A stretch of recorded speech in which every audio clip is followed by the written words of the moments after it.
Mistweaver's primary stat is Intellect, which affects the potency of our abilities, so eye level will almost always win out when gearing. For secondaries, Haste is our highest secondary stat. This is what you will feel the most in your gameplay and whether you have enough of it or not. There's no hard breakpoint for Mythic Plus, but I don't like going lower than 25% Haste, and I normally sit around 30 to 35%. Haste impacts our GCD, our cast times, our hot tick rate, and the rate at which we drink our mana tea.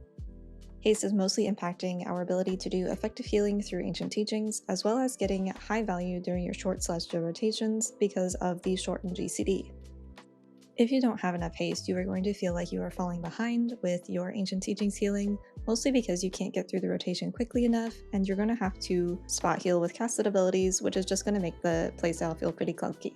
So haste is really important for overall feel, as well as performance on the spec.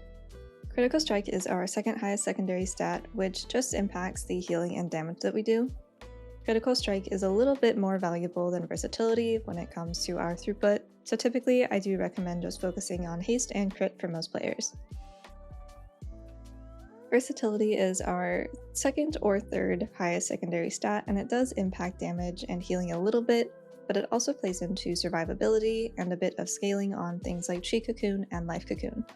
You only need to focus on versatility if you're doing higher keys where one-shots or damage intake is a concern, otherwise you are totally fine with just going haste and crit.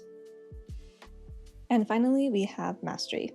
Mastery is not a bad stat by any means, and it's actually extremely strong for spot healing and for our Chi cooldown. Mastery does only provide healing though, which is why it ends up low on priority lists, but if you find yourself wanting more throughput, you can definitely grab a few higher Mastery pieces. And there's no correct amount of Mastery to run, so if you want bigger GG windows or an extra bit of spot healing, that is definitely an option. I would consider a normal amount of Mastery to be anywhere between 80 to 130%. Anything lower, you're going to maybe notice that your GG windows are a little weak, and anything higher, you're going to notice that you probably don't cast Enveloping Mist at all during GG. And of course, if you have any questions, you can always come into Peaks and ask, which is the Monk Discord, or you can double check yourself on questionablyepic.com/live.